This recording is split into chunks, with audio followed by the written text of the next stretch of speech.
रियासत आंध्र प्रदेश में हॉस्टल में मुकीम तुलबा के लिए कॉस्मेटिक और मेस चार्जेस में इजाफे का मुतालबा करते हुए पीडीएसयू तुलबा तंजीम की जानिब से जिला कलेक्ट्रेट नंदियाल पर एक एहतजाज मुनज़्ज़म किया गया। इस मौके पर पीडीएसयू के कायदीन ने एहतजाजी मुजाहरा करते हुए हुकूमत के खिलाफ नारेबाजी की और कहा कि chief minister YS Jagan Mohan Reddy hostel में मुकीम तुलबा के मसाइल को हल करने के बजाय अरकान असम्बली और वज़रा की तनख्वाहों में इजाफा कर रहे हैं। इस धरने में पीडीएसयू जिला सदर SMD रफ़ी, जिला चीफ सेक्रेटरी के नागराजू और दीगर ने भी शिरकत की।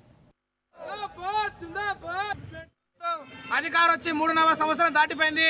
వాళ్ళ ఎమ్మెల్యేలకు, వాళ్ళ ఎంపీలకు, వాళ్ళ మంత్రులకు జీతాలు పెంచారు తప్పనిచ్చి మా హాస్టల్లో చదివే విద్యార్థులకు కాస్మెటిక్ పెంచారు ఎందుకు పెంచారని చెప్పి జగన్మోహన్కి సూటిగా ప్రగతిశీల ప్రజా విద్యార్థి సంఘం మేము తెలియజేస్తున్నాం। ఈరోజు ధరలు పెరిగిపోయినాయి, నిత్యావసరాలు పెరిగిపోయినాయి, కానీ జగన్మోహన్ ప్రభుత్వం వాళ్ళ మినిస్టర్లకు